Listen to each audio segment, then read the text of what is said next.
ఈ దేశంలో స్త్రీలు జాకెట్లు వేసుకోకూడదు, అది చట్టం. మొన్న రీసెంట్గా సినిమా కూడా వచ్చింది ఒకటి, అదేదో జరగలేదు అనుకుండేరు, అది జరిగింది. అది ఈ దేశంలో ఉన్న చట్టం. ఎందుకు అనంటే మన దేవుడైనటువంటి బ్రాహ్మణుడు నడుచుకుంటూ వస్తే అది ఆడో మగో తెలియాలి, కాబట్టి ఇప్పి చూపించాలి. ఏం లాజిక్ ఇది? ఏం లాజిక్? అవును, ఇది ఎవరికి ముఖ్యంగా బడుగు బలహీన వర్గాలకు జాకెట్లు వేసుకునే అధికారం లేదు అన్నారు. ఎందుకు లేదు? వేసుకోకూడదు నువ్వు అన్నారు. వేసుకుంటే స్తనాలు కోశారు. మీ స్తనాల బరువు చూసి దానికి పన్ను విధించారు. బాగా బలిశావులే కట్టు అన్నారు. కానీ ఒక పేరు చెప్తాను, విన్నోళ్ళు చేయొద్దండి. Charles Mead.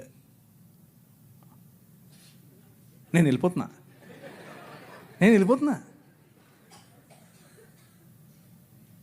మీరందరూ జాకెట్లు వేసుకోవడానికి కారణం ఆయనే.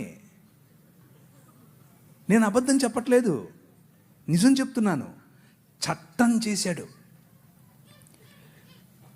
అక్కడ లండన్ హౌస్ ఆఫ్ కామన్స్లోకి వెళ్ళి కొట్లాడాడు.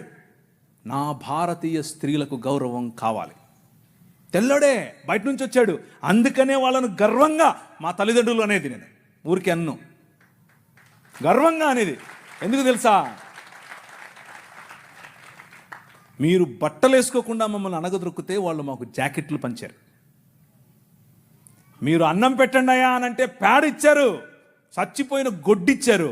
వాళ్ళు పనికి భృతి ఇచ్చారు భారతదేశాన్ని నిర్మించటానికి.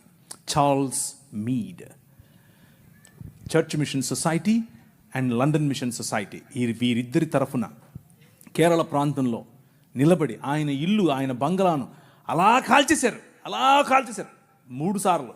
అయినా కానీ వెనక్కి తగ్గేదిలా. స్త్రీలకు జాకెట్లు.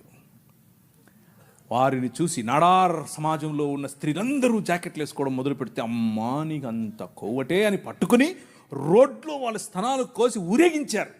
అయినా కానీ ఆయన అన్నాడు, దేవుని రాజ్యం, దేవుని శక్తి మీ మీద ఉంది, భయపడద్దు, మళ్ళీ కుట్టిస్తానన్నాడు. మళ్ళీ వాళ్ళకి జాకెట్లు వేసాడు. వాళ్ళని చూసి ఈడవ సమాజం వాళ్ళు జాకెట్లు వేసుకోవడం మొదలుపెట్టారు. కేరళ మొత్తంలో విప్లవం. ఏం విప్లవం? జాకెట్ల విప్లవం.